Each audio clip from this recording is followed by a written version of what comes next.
We was in Denver, and he's like, yo, Cat, I ain't gonna lie, man. I need some cookies, man. He goes, man, I can't do it without some insomnia cookies tonight.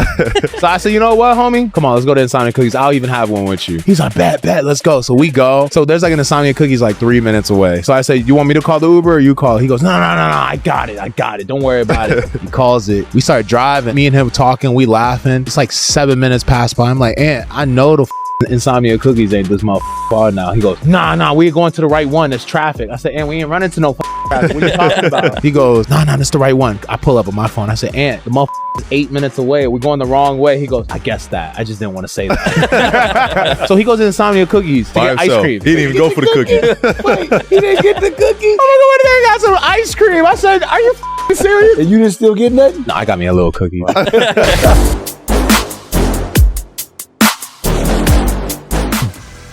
Welcome back to the House of Takes, a late night show, as always, North America. I am Dave DeBaugh, coming to you live and on tape from the heart of the Silicon Valley. A special episode tonight. I have absolutely scoured the internet for Anthony Edwards stories. We played one on the beginning with Carl Anthony Towns, who was hanging out on Podcast P. Now, for those of you that don't know, Anthony Edwards is by far one of the funniest people in the association. First up, we've got Tyrese Halliburton with his very own Anthony Edwards story, and then Paul George will give you one of his own as well. Like exactly what you guys see on Twitter and social media all the time. That is him. Like, he is that, like, personality. Bro, I even got to tell this story yet. Like, so we remember Dame and Donovan just kept shooting from half court. Yep. He just kept shooting from half court. Me and Ant sitting on the bench because we ain't even really play that much like that. We was just along for the ride at that point. But Dame pulled up from probably 3 steps behind the logo. Ant, look at me. Did he hit you with the ooh? Ant looked at me. He said, he shot that bitch from Yucatan. I said, Yucatan? I said, what did you just say? He's like, Yucatan. I said, is that a real place? He's like, nah, that's how far that bitch was. I said, what? That's how far that bitch was. Yucatan. What? Like, No. Is that a place? Do you remember when Coach Malone was drawing up the first play? Yeah. Or he was drawing up a play with Ant in it, right? Funny as shit. He drawing up a play. Coach Malone drawing up a play, and I think like Bron, Ant Edwards. I know them two was in the game for sure. I can't remember who else was, but he drawing up a play, and it was for Ant to throw a lob. And Ant was like, nah, coach, nah. I'm gonna keep it 100. He's like, I'll do that. That bitch gonna go over the backboard. I don't throw lobs. Like, you don't want me to I don't throw lobs. I don't know how to throw lobs, coach. Yeah, have somebody else do that. All-Star was hilarious. I know they want us to play harder and whatever, but man, that shit was so funny. Jokic is hilarious. I said, yo, brate, I need a dunk tonight. Like, I need a dunk from you tonight. He's like, ooh, I don't think I got that one, brate. And then remember Kyrie threw him a lob, and he barely got off the ground.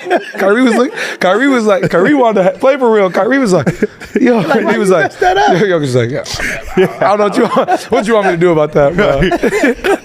That's funny. Yeah, that play with Ant, bro, that stuck out to me. Like, this dude is funny. It's a funny kid right here.